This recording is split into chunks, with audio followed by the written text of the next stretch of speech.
and welcome to Plan to Be Your Best as you navigate pain. Plan to Be Your Best live.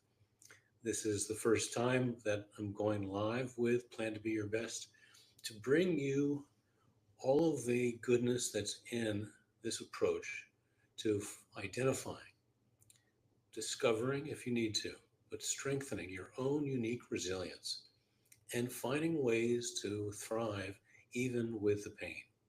I'm glad you're here. This is Sunday, 3 o'clock, 2025, July 19th, and I'll be going live every Sunday as much as I can. I plan to do this every Sunday as well as Friday at 12 noon. And I'll actually start with just one little bit of a piece of business. The service that I'm using keeps giving me warnings that they're having technical issues. Hopefully, we'll be able to stay live without any kind of technical interruption. There's already been one, but we'll see how it goes.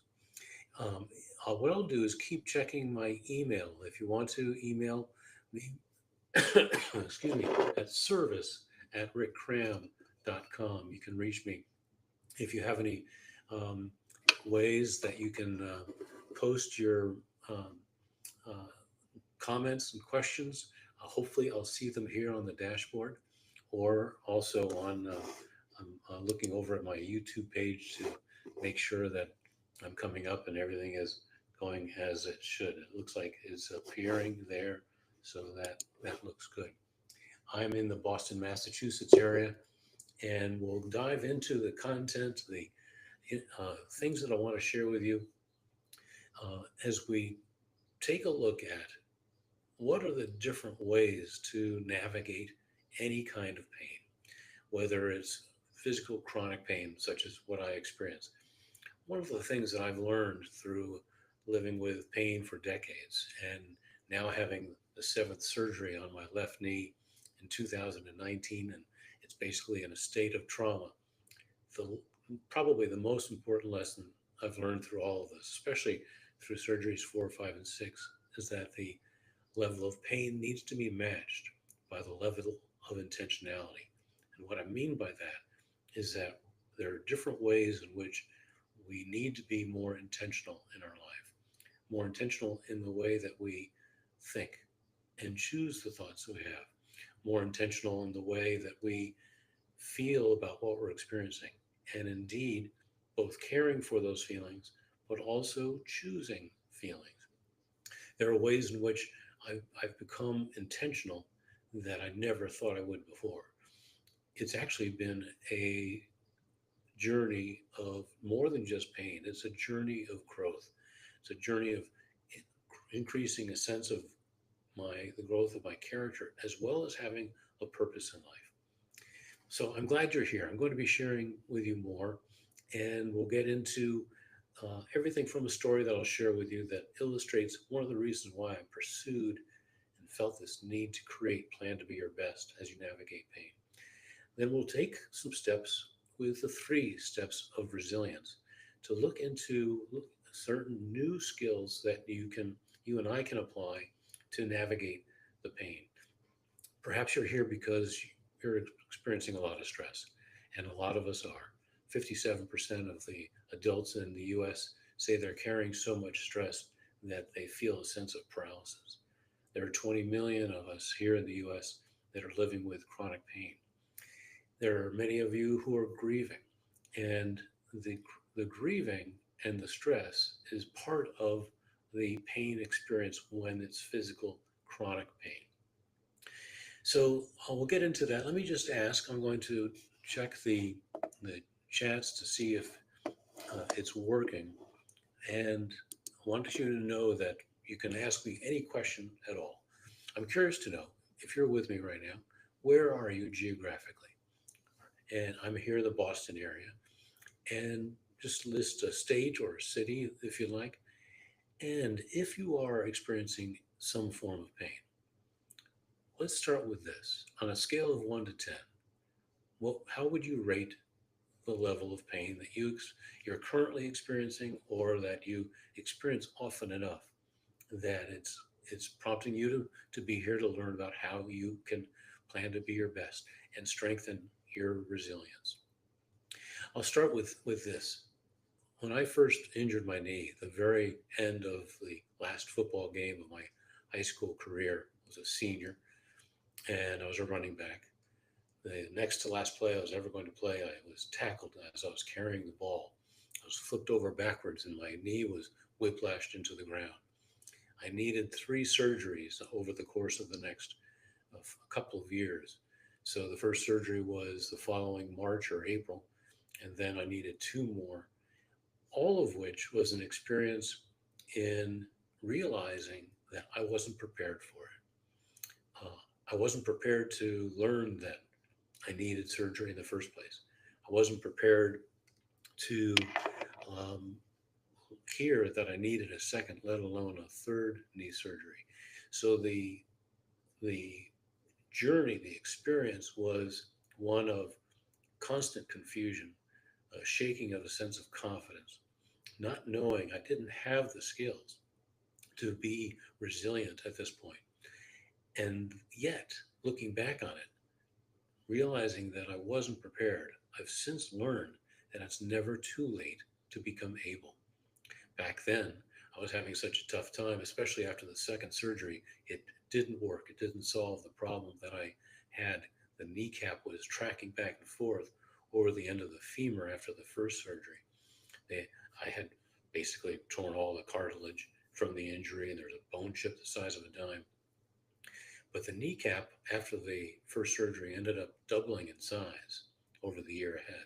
So the second surgery was designed to, hopefully as a trick, lift the kneecap up off the femur and get it resituated, restabilized. It didn't work.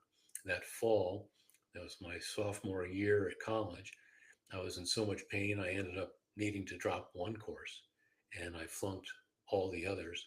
Came back home for Thanksgiving vacation and I was in pure agony. So we quickly saw the doctor and scheduled the third operation, which did give me relief for some years ahead. But it left me with a knee that was fully arthritic, no meniscus, had already a lot of work done on it. So it was upsetting. It was traumatic. And at a future Plan to Be Your Best Live, I'll share with you what I've done actually using the Plan to Be Your Best method to look back on those years and those experiences. And I had a breakthrough earlier this year, realizing that I've healed the trauma that I experienced back then. Those 7 or more steps I quickly recorded, wrote down exactly what I've done over the past 7 years from Plan to Be Your Best, and I'll share them with you in the weeks ahead. But that point about not being prepared, it really stayed with me. And as I was developing Plan to Be Your Best, looking for, all right, if the lesson is from all of this, how do I be more intentional? What does that look like? Developing the strategies and Plan to Be Your Best included, all right, how does anyone go from not being prepared for what they're experiencing to becoming able? So let's do this. There's the 3 steps of resilience. Basically 3 relatively simple steps. They are tune in, the second is plan, and the third is be your best. Relatively simple, and they can be used to create a pivot in a moment, such as when there's a shot of pain, and what I experience are random blasts. I never know when the next one's coming. Random blasts of acute pain. I'm getting a signal here. Let me just go ahead and add this to make sure we keep running and there's no technical issue.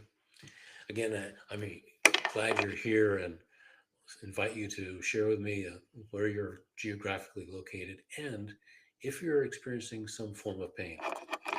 On a scale of 1 to 10, 10 being the highest, what would you say is the level of pain that you're most often experiencing or that you find the most challenging? And I'll just check to see if there are any details technologically. I keep getting these warnings that this platform is having trouble. But you can connect with me and comment on YouTube or Facebook. I'll most likely see the comments, any comments that you might have on YouTube. So going back to thinking about those three steps of resilience, they help to create a pivot. If I get a blast of pain, then I'll use them to basically undo what that blast of pain does. Pain, and perhaps you can relate, it has a potent way of hijacking our focus, sapping our energy, and frustrating our hope. The three steps of resilience is about tuning in, planning, and being your best in a way that helps to win back your focus. It's an intentional way. It's actually flexing your intentionality muscle, even just by virtue of that first step, tuning in. And then eventually getting to the point where you're winning back your focus, you're sparking new positive energy, and that helps you move forward. One of the things that it does is help to prevent that fight, that very natural, very human reaction of fighting not only just the pain, but fighting the thoughts that we have about the pain, about our experiencing, fighting the emotions. Those fights quickly whip up into this tempest, a storm that swirls around and around, and it's like a trap. It's hard to get out of that. It can last for a matter of moments, it can last for even hours at a time, especially if you're dealing with chronic pain. But in this particular way, regarding the how to be prepared for something that you're experiencing for which you're not prepared. Let's use those three steps: tune in, plan, and be your best to to do basically some exercises to start to become able. First of all, tune in to what you're experiencing. What is it that you might say, and if you can, write this down or share with me any notes, especially on YouTube, so I can see your comments and I can answer any questions that you have. But if you tune in and pause, and sometimes it's at this point where the pausing can make all the difference in the world. It can be a matter of taking some deep breaths and centering yourself, getting away from anything that's distracting you, and tune in to what is it that you're experiencing and how are you reacting, and asking yourself, what is my not only my primary source of pain, but what are the other secondary sources of pain? For example, just as we were talking about, thinking about this, there's the physical pain I have with my knee after 7 surgeries, but there are other sources of pain. There's the array of thoughts, the stress, the emotional response, the things that I'm not able to do anymore, haven't been able to do for a long time. I haven't been able to run since before the fourth, fifth, and sixth surgeries back in my 30s. So there are things that I'm grieving. There's the loss of comfort that I'm grieving. There is the pain such as worrying for about how am I going to continue to get through this in the years ahead. So far, after 5 years, no solution has yet to be found in terms of a way to give me some pain relief. I keep seeing different kinds of doctors, trying everything that I can. I'm never giving up hope, but I am trying to turn over every possible stone in the mix to see what can be done to give me some greatly needed pain relief. But the more we tune in and understand what it is that we're experiencing with the primary sources of pain, and then the secondary array of pain sources, this first step is what we want to actually magnify in this way. You've become objective in tuning in, understanding what you're experiencing and understanding and thinking about your needs. If we get even more objective, sort of taking a 30,000-foot perspective on this, we can realize sometimes it's healthy to acknowledge and identify, is there a certain stage or pillar of grief that you might be experiencing and find it helpful to basically identify that stage of grief and even think about what do I need to do to, in this acceptance stage of grief, what do I need to do to become accepting of even the process of grieving, even the process of knowing that I'm having these repeated thoughts, these repeated feelings, very, very upset. And in the course of this tuning in, it's really healthy to write down exactly what you're thinking and feeling. We're about to go into the plan step and and move into that, but I want to just plant this one seed. If you've written down what you're thinking and feeling, tuning into the things that you need right now, coming back to that, whether it's hours later or in the days ahead, can actually be very refreshing and even eye-opening. I found that when I'm working with people who go through this step, when they return to their notes, sometimes they'll say, "I'm actually surprised that I wrote that, or that I used this particular word, or identified this particular need that I really hadn't paid attention to in the past." So it's worth not only writing for now, but even coming back to this at some later point. The plan step is where we think about our options. What can we do now?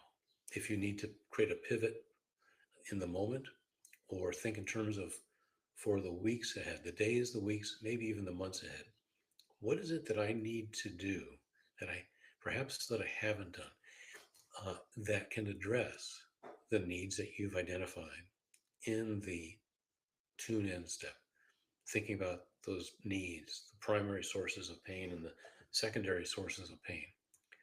And sometimes it's helpful to think about in the past. What have you faced in the past that was challenging? That you did something or some things that helped you get through it and maybe bring some of that wisdom, those positive experiences, some of the some of what you did in that journey to this journey. Maybe it's talk to a dear friend. Maybe in effect, and this is actually one of the things that I think is one of my greatest needs, and I know so for a lot of the people in my care, many of them say, I need to express more exactly what I'm experiencing. I need to express more the pain I'm feeling, the stress that I'm feeling, the thoughts that I'm having, the emotions that I'm experiencing. And it's through that expressing is part of, for them and for me, it's a way to release it. It's a way to let go of it. If we carry certain thoughts, we carry the weight of certain feelings, then we're the ones who can put them down, let them go. And it's this combination of the tune in step one and then the plan step where we identify and think through what are those things that we can do, such as expressing more. Is there something that you haven't tried? And this is again in the plan step. We're planning here. We're thinking about what have I done that's worked in the past? What have I not done, perhaps ever, or may need to try now? It's very important, and I've found it critically helpful to even try things, not knowing if it's going to work or not, trying it to see if it's something that can be added, should be added to my resilience toolkit. After it was clear that the seventh surgery was had solved some problems but created some new ones, one of the things that I was researching was uh, people who have had similar circumstances, multiple surgeries, or knee problems in general. Something I came across that I hadn't heard of before was simply called walking out of the pain, going ahead and walking, even though it was painful. I gave it a try. I gave it a try for at least some some weeks, actually, probably a few months, and I gave it a try. I did not get any relief from it. It caused more pain, but I gave it a try and eventually was able to realize, all right, this does not belong in my resilience toolkit. I often I ask a lot of questions, and I ask you a lot of questions because I firmly believe that for you to find your own unique resilience, the best answers to these questions and the exercises that we'll go through come from you. Your unique resilience is as unique as the way you're experiencing whatever is painful. So, one of the things that is worthwhile, if you tuned in and identified something that's very common, that is something that's a source of fear, bring that into the plan step and think through what is it that I am fearing and what might I do with it.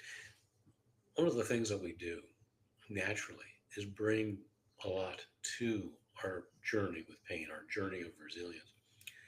And there's a lot of urgency in those thoughts, in those painful emotions. Now I found it helpful. One of the things I've added to my resilience toolkit, started some years ago, was bringing to it a long-term perspective.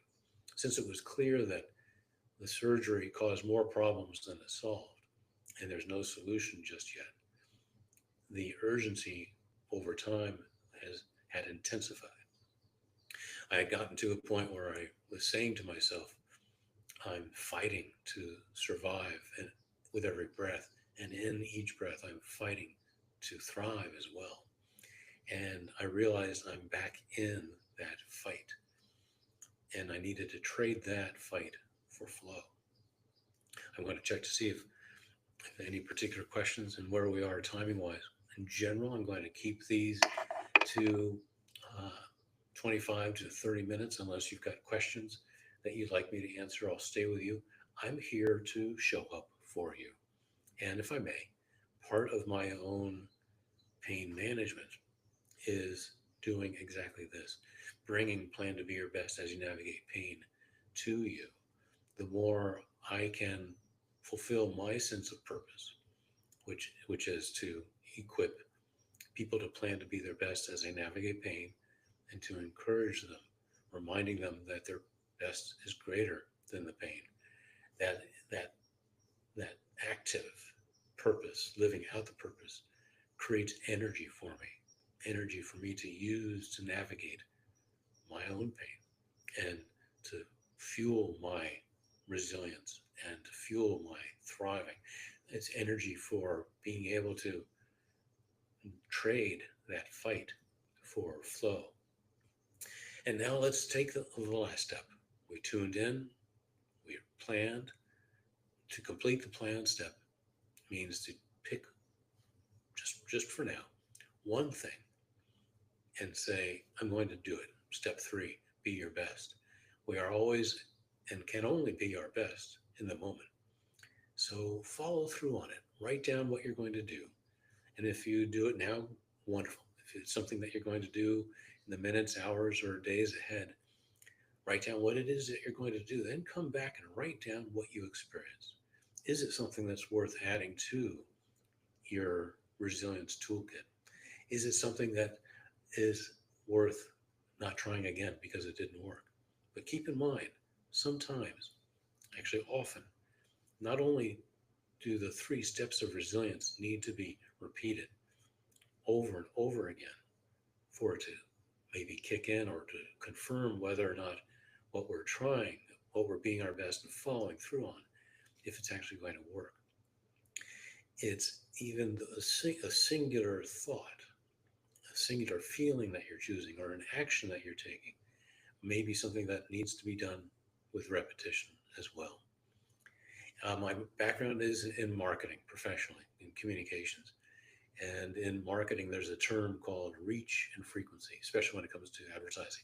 Who you're reaching and what's the frequency with which you're getting your message across to them. As Natty Beltran shared with me so poignantly, a good friend, a neuroscientist and leadership coach, said that neurons that fire together wire together. Part of the neuroscience and the neuroplasticity within Plan to Be Your Best is about creating new patterns of thought. Ow. That's That's my cue to say pain happens in the moment, but so does resilience. The idea that for example, to make this point right now, I'm celebrating the moment that I'm staying focused on you.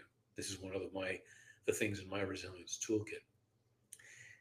You just saw a little bit of an evidence of what my pain experience is like. I get random blasts of pain, um, and when I never know when the next one's coming. And this my baseline is usually a 1 to 2 dozen of these a day. If I get out and become active, it can quickly multiply. So I get a lot of practice at being resilient, and I'm able to stay focused on you and smile because I am pursuing and putting life and breath into my sense of purpose. So, but being your best, taking that last third step, follow through on it. And if you need to, keep coming back to this exercise of tuning in, planning, and then being your best, following through. And you'll find every time you do that, you're starting to turn that sense of being unprepared to being able. So the next time we'll be together is on Friday, next Friday. I think that is the 3rd of July, and I do expect to be on. And and if there's any particular Friday or Sunday that I'm not able to be on, I will post a video with a message for you. So the schedule is Sundays 3 Eastern and Fridays at 12 noon Eastern. In the meantime, I will be and continue to posting. I'm doing a lot of new videos and new facets from the Plan to Be Your Best approach that you can use, you can look to for both ways to build your resilience as well as to get encouragement. I think one of the things most people need, and I hear it time and time again, and I know this for myself, encouragement and a sense of understanding are key needs that need to be met. So I'm here to help equip you and to encourage you every step of the way. If you want more resilience and want more encouragement, I ask you to like this and subscribe because more to follow. You can find me at rickcram.com. When you go there right now, you'll see that I'm launching on July 9th the Summer of Resilience. It's a small group, virtual 10-week program to go through the Plan to Be Your Best as you navigate pain process to strengthen your resilience, to find ways to thrive in your own unique way with the pain you're experiencing. I'll stay on for just another minute or two if there are any other questions. And in the meantime, here's what one thing that you've done. You showed up, even if you're watching this recorded video, you showed up and you flexed that muscle of intentionality. I invite you to take the next step. Join me another time. Watch some of my other videos. I appreciate the subscribing, and so that you'll get alerts when I am back here for you. Here I am showing up for you. You can count on that. Thank you so much for being here. This is the first episode of Plan to Be Your Best Live. And in the meantime, send me any questions. Virtually every question that you share with me, any thought or concern along the way that you have, I'll be sure to address. I both in the next live session as well as in other posts on YouTube, LinkedIn, Instagram, and Facebook primarily, but mostly here on YouTube. Thanks again. I wish you well. You are here. You showed up. You came as you are, and I hope you're leaving stronger. I look forward to seeing you again and to hearing from you. Thanks so much.